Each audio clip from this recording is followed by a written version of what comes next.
Sudah hadir bersama kami Ketua Komisi 5 DPRD Provinsi Lampung, Bapak Yanuar Irwan, Dr. Yeni, Kepala Seksi P2PM Dinas Kesehatan Provinsi Lampung, beserta Dr. Imam Ghazali, Wakil Direktur Keperawatan, Pelayanan, dan Penunjang Medis RSUD AM.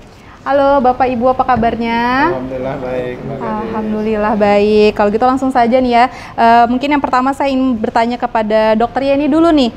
Dok, kalau boleh cerita nih sedikit mengenai situasi terkini DBD di Lampung ini seperti apa sih, Dok? Oke, baik Mbak.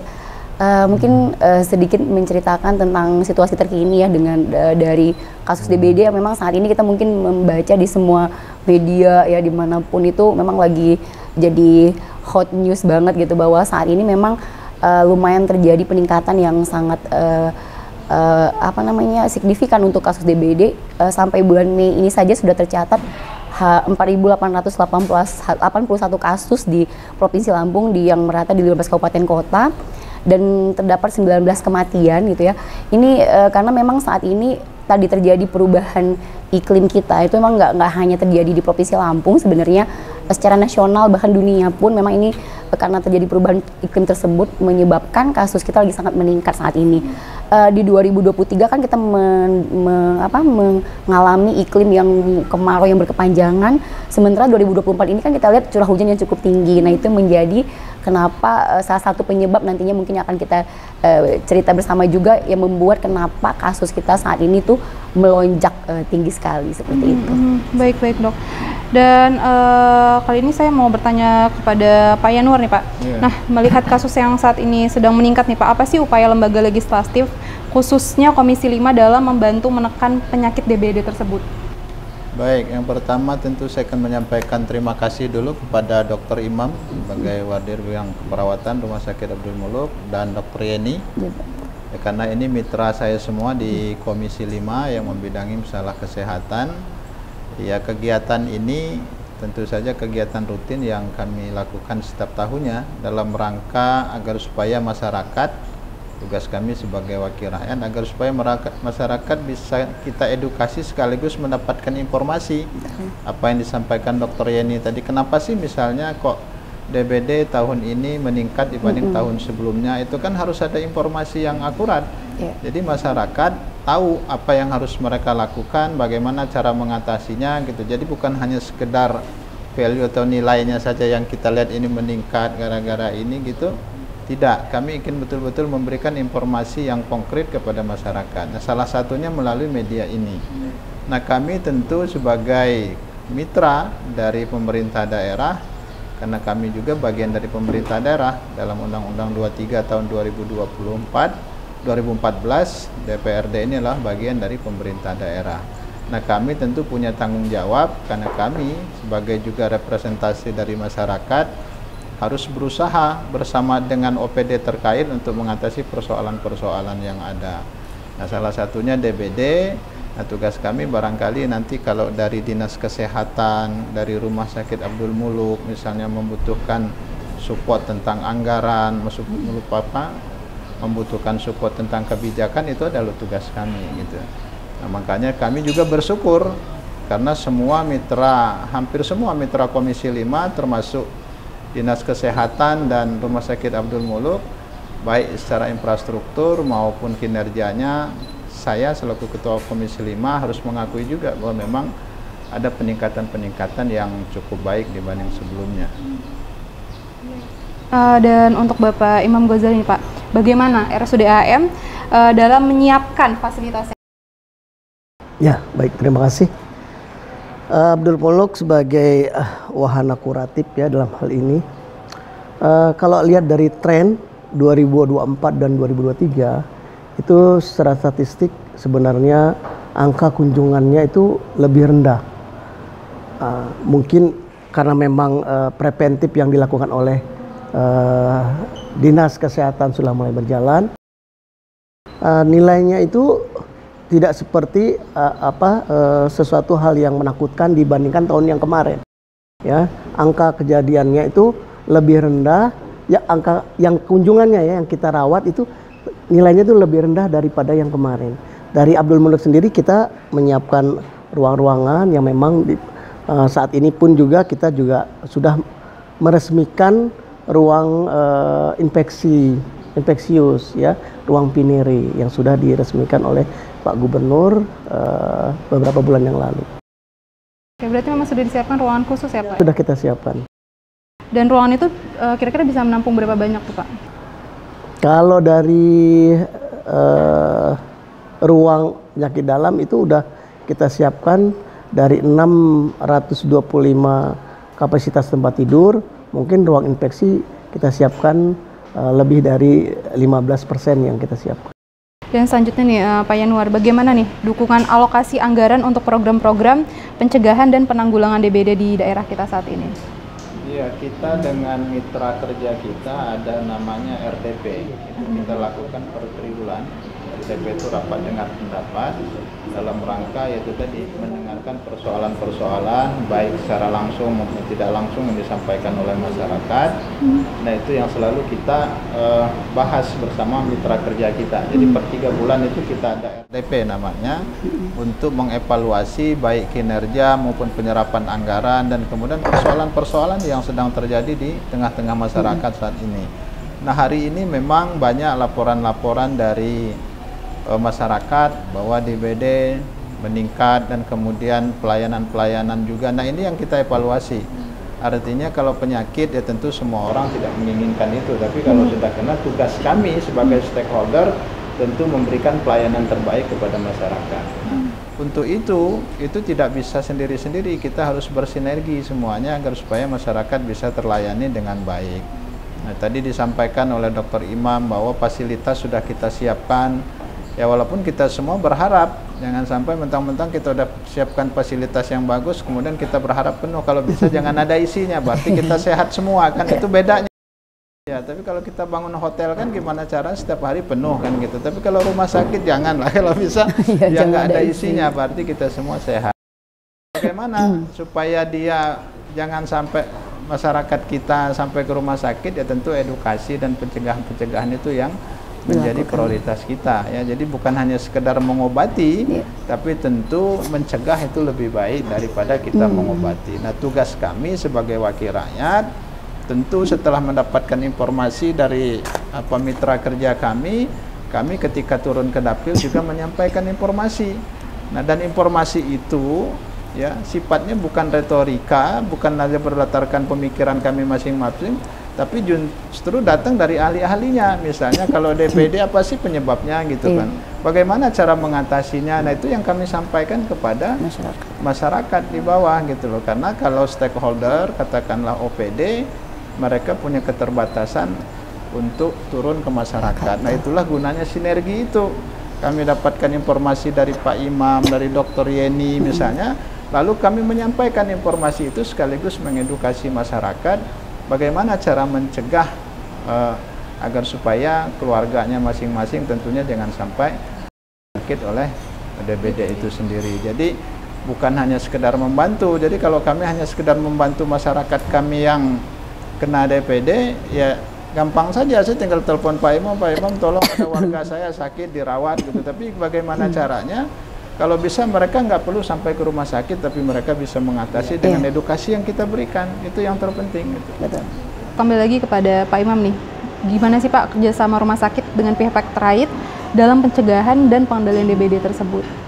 Ya, biasanya kan kita dapatkan pasien dari puskesmas, kemudian dari sana kita laporkan ke dinas bahwa ada dari puskesmas tertentu dan perlu harus fogging, ya kita laporkan untuk fogging di wilayah itu. Jadi kita kerjasamanya sudah membantu preventif untuk stakeholder yang di puskesmas. Jadi laporan setiap ada kunjungan yang baik itu yang dirawat jalan maupun dirawat inap, kita akan berikan laporan feedbacknya ke Dinas Kesehatan Kota. Nanti dari Dinas Kesehatan Kota akan melakukan fogging biasanya, PE mereka. Untuk dokter Yani nih, kalau kita lihat nih dari 15 kabupaten kota sendiri, mana sih dok yang paling banyak terjangkit DBD? Untuk sebenarnya di setiap tahunnya berbeda ya. Jadi karena memang DBD ini adalah penyakit yang memang karena si vektor ya. Kita kenal vektornya itu adalah nyamuk gitu, Aedes aegypti, yang dia itu memang terkait sekali dengan lingkungan, dengan pola hidupnya masyarakat. Jadi memang biasa di daerah-daerah yang kepadatan penduduknya, mobilitas tinggi itu pasti akan insiden rate-nya tuh lebih tinggi. Nah, di setiap tahun tuh berbeda. Seperti tahun lalu mungkin Bandar Lampung biasanya selalu mendapat posisi pertama. Nah, untuk tahun ini kita ada kasus terbanyak itu menemukannya di Lampung Utara. Bahkan kematian pun ada dari 19 itu 6 itu kematiannya di Lampung Utara gitu ya. Nah, itu banyak penyebabnya. Nah, tadi itu kembali lagi kalau ditanya kenapa di Lampung Utara, nah salah satu tadi setelah kita melakukan karena kan memang kalau di dinas kesehatan tadi seperti kata Dokter Imam, kalau di rumah sakit udah tata laksana kalau sudah terjadi ya. Tapi kalau dari awal screening untuk preventifnya, promotif itu kan tugasnya edukasi dan lain-lain, promotif kesehatan itu kan tugasnya di dinas kesehatan tapi dengan tangannya puskesmas gitu ya. Nah, itu tadi itu penyebabnya kebanyakan karena memang kewaspadaan masyarakat ya, untuk pemberdayaan masyarakat ini masih kurang sekali gitu. Padahal ini mungkin nggak cuma di kami ya, dinas kesehatan, rumah sakit, atau mungkin DPR kan sering diserang oleh masyarakat, apalagi sekarang kan dengan di media sosial ya, bahwa kadang-kadang yang disalahkan malah kita gitu. Padahal DBD ini kan terkait dengan pola hidup gitu. Bagaimana mereka harus menjaga lingkungan hidupnya yang sehat. Apalagi saat sekarang ini curah hujan yang tinggi, banyak genangan air gitu kan, banyak yang sumbatan-sumbatan. Sehingga yang paling penting itu kan PSN ya, pemberantasan sarang nyamuk. Maka 3M+ itu yang seharusnya itu yang kita hayu-hayukan ke masyarakat gitu. Jadi mungkin belajar dari COVID kemarin semua berbenah, bersih-bersih. Makanya pada saat pandemi tuh angkanya kan turun tuh, karena memang pada bersih, yang ada tempat untuk si jentik nyamuk. Nah, ini mungkin salah satu juga media mungkin juga sama, kita kan bekerja sama juga dengan media dalam mempromosikan, dan juga bersama dengan bapak ibu di DPRD juga. Selain memang kalau sudah terjadi kita melakukan fogging, itu kan untuk nyamuk dewasa. Tapi yang paling penting sebenarnya kan bagaimana kita tidak membuat jentik itu hidup dengan cara 3M 1+ yang menguras, mengembang gitu ya. Nah, itu sih sebenarnya yang lebih utama. Maka pada saat di situ lingkungan itu banyak genangan air, banyak tempat-tempat untuk muncul jentik, ya pasti kasusnya akan meningkat. Apa aja nih program-program yang dilakukan Dok untuk pencegahan DBD tersebut? Sebenarnya cukup banyak ya. Sebenarnya kita sangat disayangkan gitu di tahun 2024 ya sekarang ya, udah mau melewati milenial ini kita masih ada DBD gitu ya. Seharusnya udah nggak ada lagi nih. Cuman tadi karena ini berurusan dengan perilaku itu agak susah, apalagi si model nyamuk ini kan dari jam 6 pagi ke 6 sore tuh. Artinya di tempat kita mobilitas itu kan bukan hanya tempat tinggal, tempat bekerja pun harusnya diwaspadai itu, karena kebanyakan nanti terkenanya di anak-anak. Nah, makanya program yang dibuat oleh pemerintah pun sangat banyak dalam hal pencegahan ya, karena itu fungsi salah satu mungkin di puskesmas dengan membuat program-program promotif preventif, dan juga ada salah satu juga kami punya program tuh Jumantik ya, juru mantik. Di setiap rumah itu ada juru untuk mencari jentik gitu ya, girit, gerakan satu rumah satu Jumantik, dan banyak lagi lah seperti itu, hal-hal yang ya pada intinya adalah menghayu-hayukan masyarakat untuk bagaimana PHBS lah, menjaga lingkungannya sehat, tidak ada jentik nyamuk. Sebenarnya lebih sangat hal-hal sepele gitu, seperti kulkas di rumah tangga, tempat dispenser, kalau misalnya bapak-bapak yang senang pelihara burung, nah itu kan tempat-tempat yang kadang dibiarkan saja, tapi ternyata saat kayak tadi Pak Imam bilang, begitu ada kasus rumah sakit, biasanya rumah sakit harus melaporkan kepada kami melakukan PI, namanya penyelidikan epidemiologi, melihat ke rumah tersebut, biasanya menemukan jentik-jentik tempat-tempat seperti itu gitu, nggak mesti harus yang selokan, bak yang mungkin rutin dibersihkan. Hal-hal kecil itu bisa menjadi permasalahan itu. Nah, mungkin tadi juga selain itu tadi kami juga butuh untuk mencegah itu kan kayak abate, larva seeding. Nah, itu biasanya itulah peran dari kita bekerja sama dengan Bapak yang untuk dukungan anggaran pengadaan untuk si insektisida dan larva-larva sida tersebut, seperti itu. Kalau lihat perilaku ya ini, Bang, jadi trennya itu kan 2024, 2023 saat ini. Kalau kita menyikapinya melihatnya begini.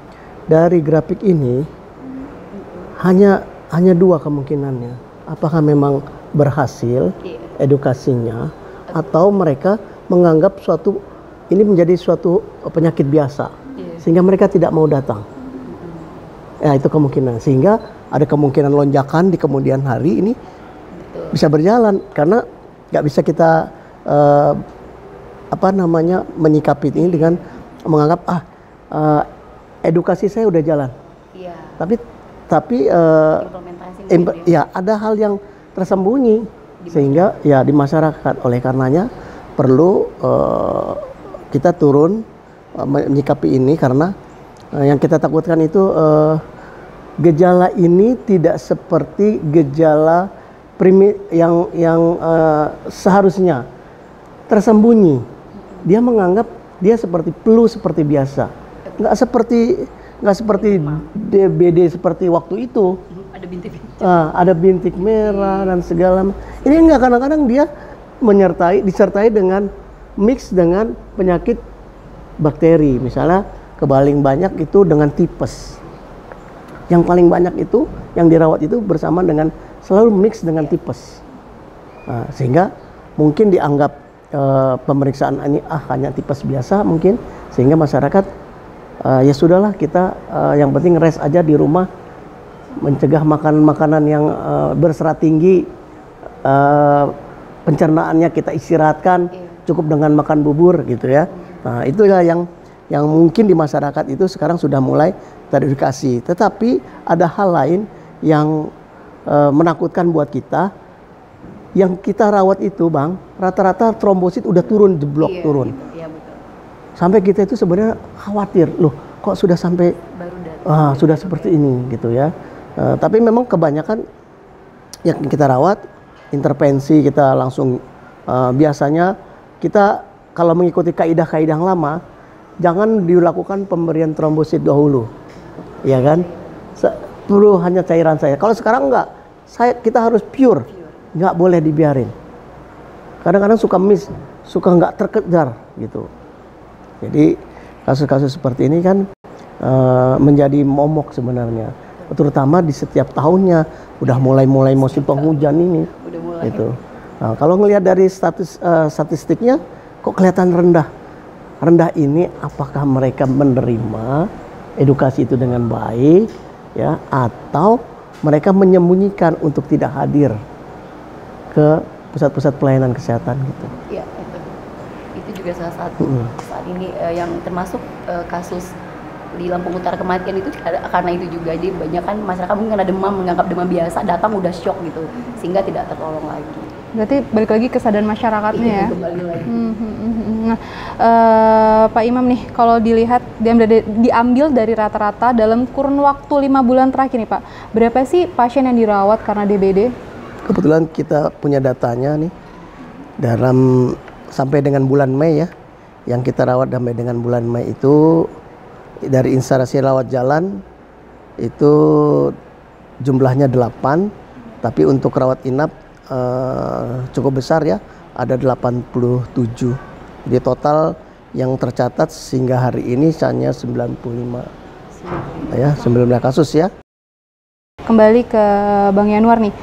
Sebagai wakil rakyat nih yang langsung bersentuhan kepada masyarakat, apakah ada upaya untuk meningkatkan kesadaran masyarakat tentang pentingnya pencegahan DBD tersebut? Pasti, itu saya bilang tadi tergantung lagi pada goodwill-nya masing-masing. Ini harus dilakukan oleh semua pihak, tidak hanya kewajiban dinas kesehatan, anggota dewan atau pemerintah daerah, tapi tentu dari masyarakatnya sendiri juga harus punya kesadaran yang tinggi bahwa memang kebersihan itu adalah juga memang modal utamanya gitu ya. Jadi tapi tentu dalam memberikan edukasi kepada masyarakat tidak semua orang juga bisa, karena dia tentu harus melihat situasi kebatinan masyarakat, lalu bagaimana menyampaikan itu bahwa ini berbahaya, tapi kalau kita langsung sampaikan bahwa oh ini bahaya, ini begitu, itu juga jadi buat masyarakat dan jadi ada teknis juga menyampaikan kepada masyarakat bahwa penyakit ini tidak bisa dianggap ringan, tapi juga jangan dijadikan beban, jangan jadikan momok. Karena kan penyakit itu juga datangnya dari pikiran. Orang nggak sakit misalnya, bisa saja dia terjangkit nyamuk itu, tapi karena imun tubuhnya kuat, dia semangat, jadi nggak sakit. Kalau kita lihat di desa-desa, itu hampir tiap hari orang ke kebun itu nyamuknya luar biasa banyak. Tapi karena mindsetnya juga nyamuk ini hanya gigit paling bentol-bentol segala macam, nggak akan jadi penyakit. Tapi kalau kita udah takut-takutin misalnya, Nah ini juga justru yang tadinya biasa-biasa saja jadi sakit kan gitu. Nah jadi ini punya teknis sendiri. Kami menyampaikan kepada masyarakat, ya tentu tadi disampaikan bahwa kita harus menjaga kebersihan. Bagaimana mengatasinya? Ada tanggung jawabnya pemerintah daerah, dalam hal ini kabupaten kota. Karena yang punya daerah teritorial ini kabupaten kota. Ya, kalau di kampung-kampung saya kira juga sedikit persoalan-persoalan seperti itu, karena kalau di kampung itu mereka nggak tahu DBD, tahunya malaria kata. Kalau digigit nyamuk itu semua wah malaria. saya kena malaria kata, gigit nyamuk malaria, diminumin aja itu apa kalau iya antalgin segala macam sembuh mereka. Nah tapi di perkotaan berbeda. Nah tadi di perkotaan mungkin langkah pertama kita harus lakukan fogging di tempat-tempat yang memang sudah peningkatannya sudah cukup signifikan.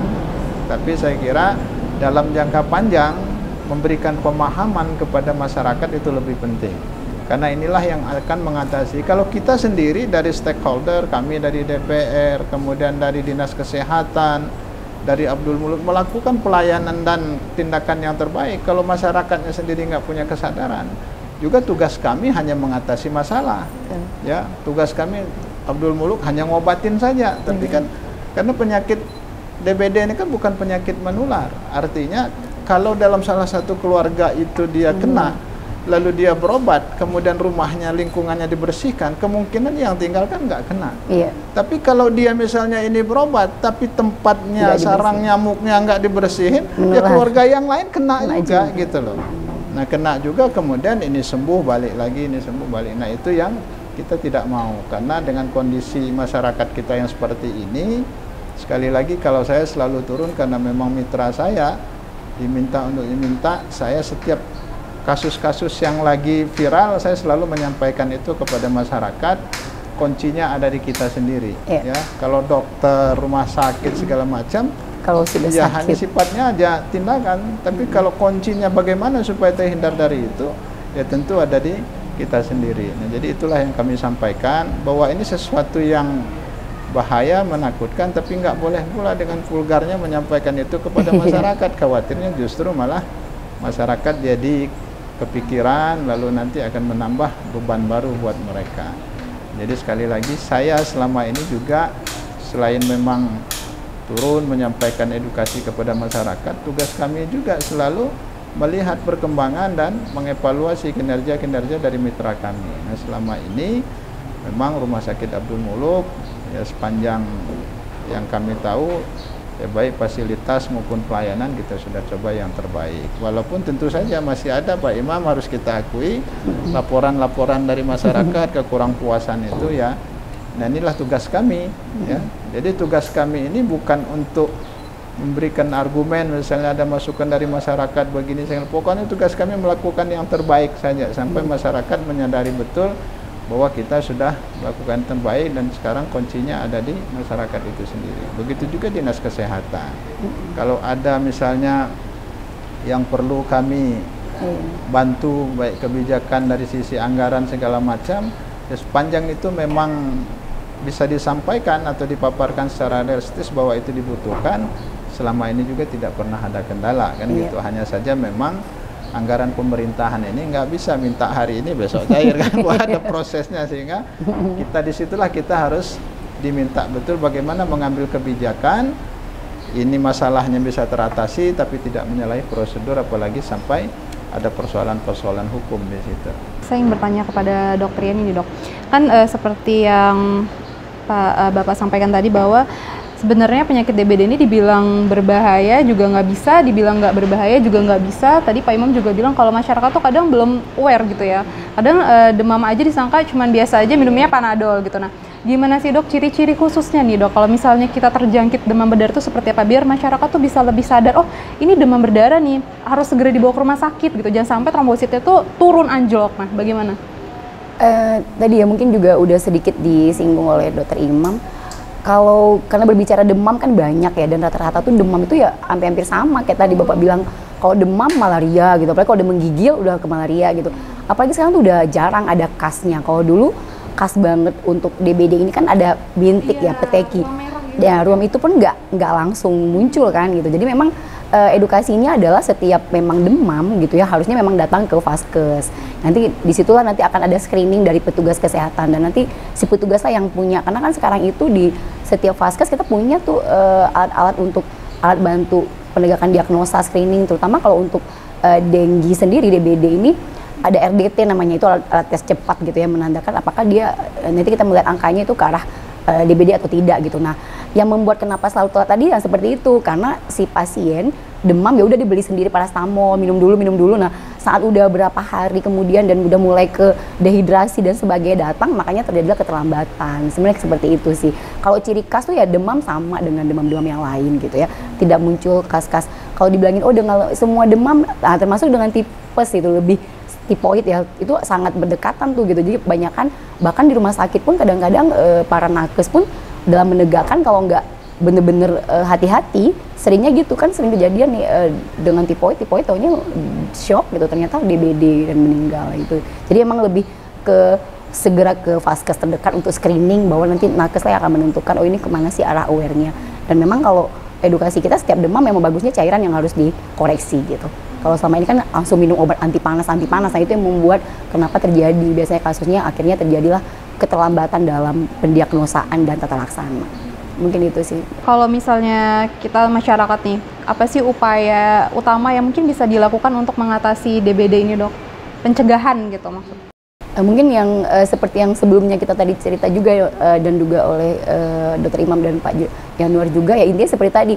Ini kan berbicara tentang pola perilaku hidup ya. Jadi memang pencegahan yang utama memang di tempat kerja, di rumah atau di lingkungan, karena memang tadi jenis penularannya ini kan faktor itu kan hidupnya di pukul 6 ke 6 nih, 6 pagi ke 6 sore. Jadi memang di tempat kita yang mobilitasnya memang tempat kita beraktivitas gitu ya, bukan mungkin kalau kayak ngomong malaria kan malam hari gitu. Ini kan gigitnya pas aktivitas nih ya. Jadi mau nggak mau memang bagaimana menjaga kebersihan, menjaga lingkungan hidup kita itu tidak ada tempat untuk si jentik hidup gitu, PSN ya, pemberantasan sarang nyamuk. Nah, itu yang paling utama dengan 3M plus gitu. Jadi itu sih pencegahannya cuma hanya itu sebenarnya. Jadi kalau di lingkungan itu sudah tidak ada lagi tempat untuk si jentik untuk hidup ya, pastinya si Aedes ini kan nggak berkembang biak dan nggak akan menggigit kita gitu. Jadi kalau ke masyarakat itu sih sebenarnya paling utama dalam mencegah. Jadi memang bersih-bersih, kan biasa sering kan gotong royong dimanapun di tempat kerja, nah itu di sekolah-sekolah itu yang paling utama gitu. Selanjutnya kepada Bapak Imam nih Pak, bagaimana sih Pak kesiapan tenaga medis kita dalam mengantisipasi lonjakan kasus tersebut Pak? Ya, kalau dari Abdul Muluk kita kan sudah prepare kesiapan tempat, dokter yang ada ya. Kalau dari Abdul Muluk sendiri bukan suatu hal yang berat lah untuk mengkondisikan tenaga kesehatan yang harus ada pada saat itu, karena mereka sudah terjadwal dengan baik. Terus pemeriksaan laboratorium dan sarana yang ada sudah kita siapkan. Saat ini juga kita udah mulai membuka kemitraan, menambah dokter-dokter baru, baik itu yang spesialis maupun yang non spesialis, agar mereka yang bisa memberikan pelayanannya baik di poli maupun di ruang rawat inap. Jadi kita sudah menyiapkan semua prasarana, termasuk penambahan bed. Kemarin kita mulai nambah 40 bed untuk di ruang rawat infeksi. Jadi kita udah siap sebenarnya. Berarti udah dipersiapkan dengan baik lah ya Pak ya. Nah kalau boleh tahu nih Pak, kira-kira DBD ini paling banyak dijangkitnya dari usia berapa sih Pak? Atau segala usia juga bisa terjangkit? Kan risetnya kan belum selesai nih. Tentang dengue ini risetnya belum selesai. Sampai hari ini pernah dilakukan uji coba untuk membuat DNA dengan nyamuk yang lain. Tapi beberapa tempat ditolak. Padahal kan sebenarnya nyamuk ini tidak bisa kita hilangkan begitu aja dari muka bumi ini. Betul. Karena dia ada, memang daerah tropis, emang udah wayahna kalau kata orang Sunda itu. Sehingga kita harus punya adaptasi sebenarnya dengan kondisi ini. Nah, ini riset-riset ini yang belum selesai, dan Kita harus bisa beradaptasi dengan itu, karena nyamuk dengue ini bukan sekali gigit langsung terkena, enggak. Jadi tubuh ini beradaptasi dengan apa yang dia masukkan dalam tubuh, terus kena lagi, jadi dia bukan satu bukan penyakit yang seperti penyakit menular yang langsung terkena, sehingga adaptasinya untuk orang per orang itu berbeda, seperti apa yang dibilang ya, dengan imun tubuhnya ya, seperti tadi. Jadi perilaku hidup sehat itu memang penting gitu. Pada Pak Yanuar, gimana nih Pak kondisi sarana dan prasarana kesehatan terkait penanganan kasus DBD di wilayah kita saat ini, Pak? Ya, pertama nanti karena ini siaran ini nanti akan ditonton oleh hampir seluruh masyarakat Provinsi Lampung, karena ini selain TV kan nanti juga ada ada YouTube. Saya minta juga nanti supaya Bu Eni menyampaikan secara khusus bagaimana sih mengatasi DBD yang sedang marak sekarang, sehingga nanti masyarakat ketika nonton siaran kita ini terfokus, oh gini ternyata mengatasinya seperti ini. Lalu nanti Pak Imam mungkin secara khusus juga menyampaikan bagaimana mengambil tindakan ketika misalnya itu terjadi pada keluarga kita, karena kebetulan kan di sini kan ini kan ibu muda, jadi ibu muda ini harus tahu juga bagaimana ketika anaknya misalnya kena demam, terus bisa juga mempelajari ini demamnya seperti apa, walaupun tidak seakurat dokter, tapi paling tidak tindakan pertama itu kita harus mengetahui itu. Nah kemudian kalau fasilitas selama ini sepanjang itu memang dibutuhkan dan itu untuk kepentingan masyarakat, saya kira kita tidak pernah membatasi itu sepanjang memang juga apa yang diajukan oleh Rumah Sakit Abdul Muluk terutama memang secara realistis itu bisa dipertanggungjawabkan. Nah selama ini bahkan bukan hanya sekedar untuk penyakit-penyakit seperti itu penyakit yang notabene yang selama ini membutuhkan rumah sakit yang startup nasional sekarang sudah bisa diatasi oleh Rumah Sakit Abdul Muluk. Kemudian kalau kita sekarang ke Rumah Sakit Abdul Muluk, itu saya kira kenyamanannya sudah jauh berbeda dibanding sebelumnya. Orang bisa nunggu sambil santai, bahkan kalau di ruangan yang eksekutif ya Pak Imam ya, orang bisa nunggu sambil seolah-olah duduk di kafe saja gitu loh, seperti dia nongkrong di kafe, dan itu adalah akan memberikan kekuatan tersendiri bagi kita yang nunggu. Kan selama ini kesannya kalau kita ke rumah sakit kita nunggu orang sakit, tapi yang sakitnya ini belum sembuh, yang nunggu sakit juga.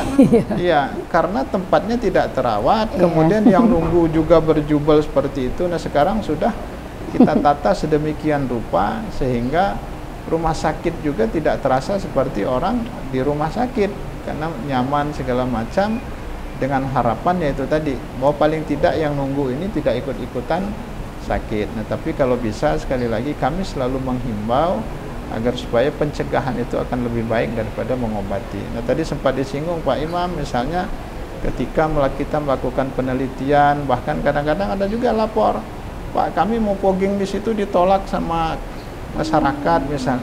Siapa yang paling pas memberikan edukasi dan pemahaman itu kepada masyarakat? Ya kami sebagai anggota dewan yang notabene adalah wakil dari masyarakat.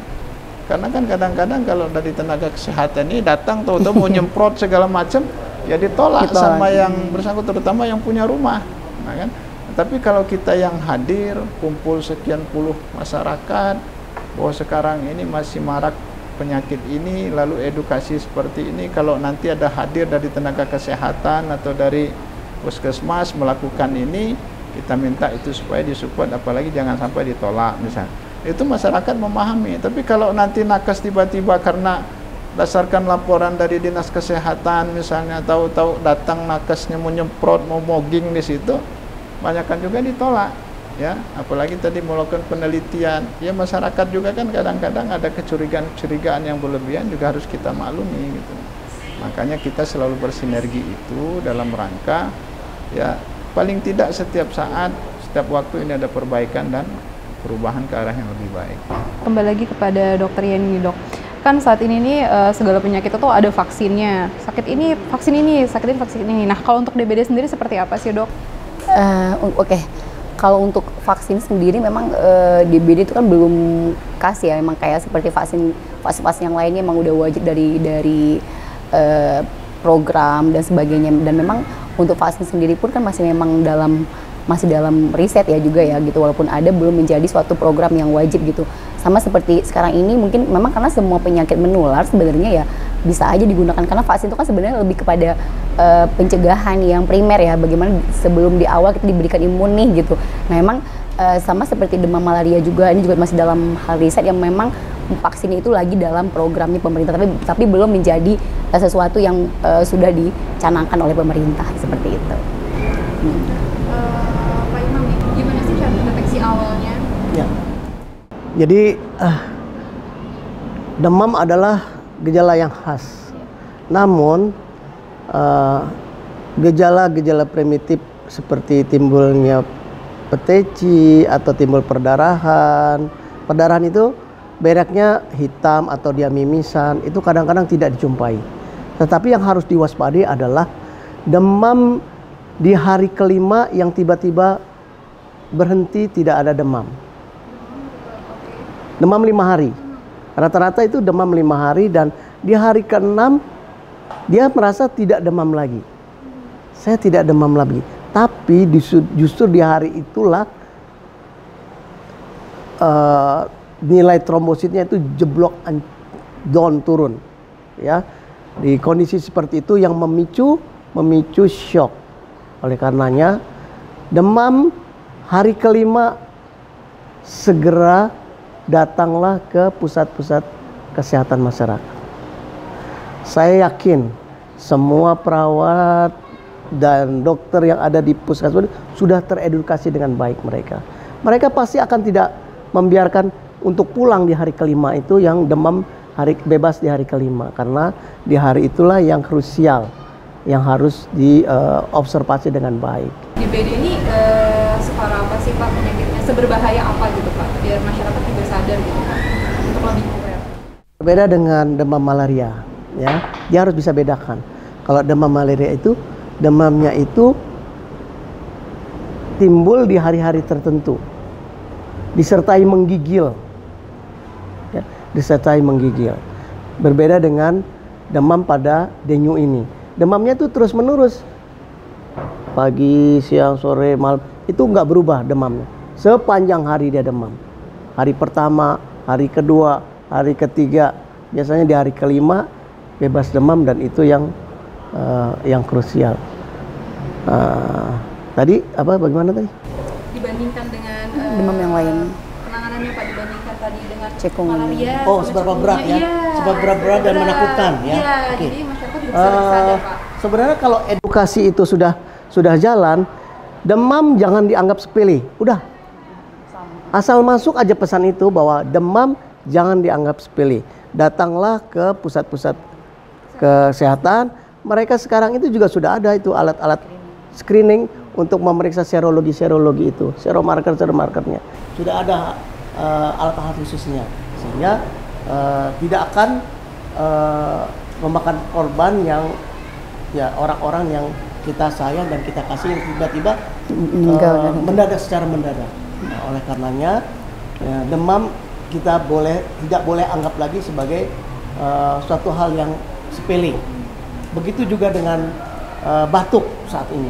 Ya. Sekarang batuk juga nggak boleh. Batuk 10 hari katanya. Itu nggak boleh dibiarkan.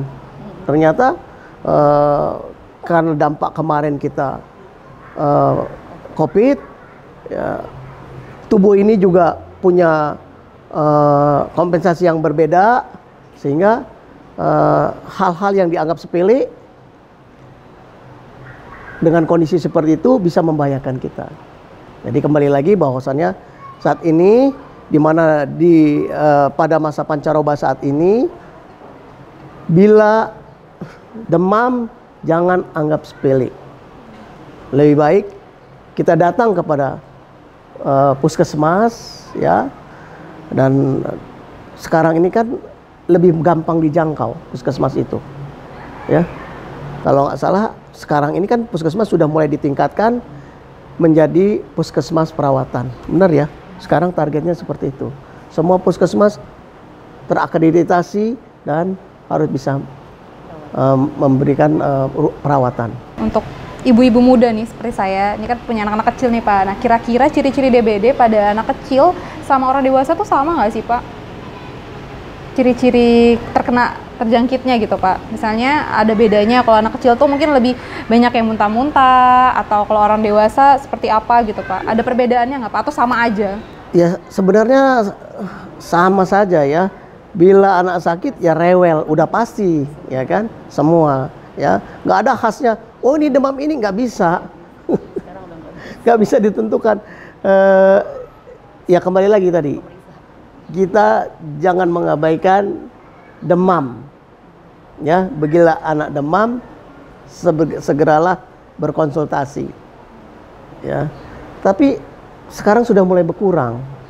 Kalau orang dulu demam itu dianggap buat mereka suatu hal yang si anak harus bisa beradaptasi. Sekarang nggak ada yang berani lagi. Iya betul. Kadang orang tua zaman dulu masih kayak, aduh ini anak saya mencret, mau gede gitu. Padahal enggak ya. Ya itu nggak boleh. Mitos-mitos itu, ilmu-ilmu seperti itu harus kita tinggalkan. Benar itu benar. Anak-anak pasti mau gede. Iya, Pasti anak mau gede. Nggak mungkin kecil terus. Iya sih. Oke, jadi apapun mau demam mau apa tetap harus dibawa ke medis langsung secepatnya Pak. Ya. Kan demam ini penyebabnya banyak macam-macam ya. Bisa benar-benar karena infeksi itu sendiri atau kekurangan cairan. Ya, dia bisa demam juga. Oleh karenanya kalau kita udah yakin asupan minum dia rasanya cukup, kok sekarang masih tetap demam, kecuali demam yang disertai dengan infeksi yang lain kayak udah dengan gejala tanda-tanda flu dan segala macam. Ya, kalau itu memang udah wajar dan sepatutnya, wajar dan patut untuk hadir datang ke pusat kesehatan. Oke, baik Pak, terima kasih Pak. Dan terakhir nih untuk Pak Yanuar, dari kacamata Bapak sendiri nih Pak, bagaimana melihat upaya sosialisasi pencegahan yang dilakukan pemerintah daerah kepada masyarakat guna menghadapi masalah DBD ini Pak? Ya, yang pertama kita melihat hari ini juga upaya-upaya yang dilakukan oleh pemerintah daerah, baik tadi misal tenaga kesehatan yang ada di tingkat puskesmas, kabupaten, provinsi, bahkan kesadaran dari stakeholder-stakeholder yang lain, yaitu selalu menyampaikan atau memberikan edukasi kepada masyarakat. Kuncinya hanya satu, dari apa yang disampaikan Dr. Imam, Dr. Yeni tadi, kesimpulannya satu, yaitu hidup sehat. Hidup sehat itu macam-macam, dari pola makannya harus hidup sehat, pola makan sehat itu kan nggak yang harus mahal gitu loh. Iya, artinya kenapa kadang-kadang kita lihat misalnya kalau di desa daya tahan tubuh orangnya lebih kuat, karena justru yang dimakan mereka yang memang yang memenuhi kebutuhan tubuh gitu kan. Kemudian pola olahraga tentu juga harus dijaga kan gitu.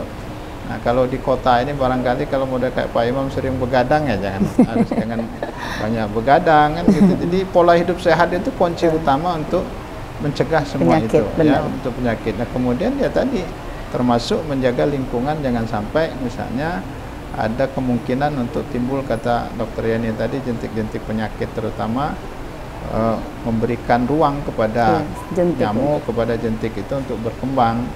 Dan memang itu kuncinya juga tidak boleh malas. Kadang-kadang kan kita nih malas Bu, ini Dr. Yani ya malas membersih-bersih gitu kan, sehingga nanti kita anggap genangan-genangan air yang sedikit itu sesuatu yang biasa, padahal itulah yang akan menimbulkan gejala awal dari penyakit-penyakit yang tadi kita bahas dan kita takuti. Jadi kuncinya adalah hidup sehat itu tadi. Terima kasih Bapak Ibu untuk hari ini, sangat bermanfaat banget. Semoga pemirsa juga bisa mendapatkan banyak informasi menarik ya tentang topik hari ini. Juga bisa lebih sadar masyarakat kalau DBD ini juga berbahaya, jadi bisa lebih sering bersih-bersih rumahnya, atau kalau misalnya ada yang demam, keluarganya bisa langsung datang ke rumah sakit atau ke medis terdekat. Ya betul. Baik, kalau gitu saya Gadis pamit undur diri, sampai jumpa lagi.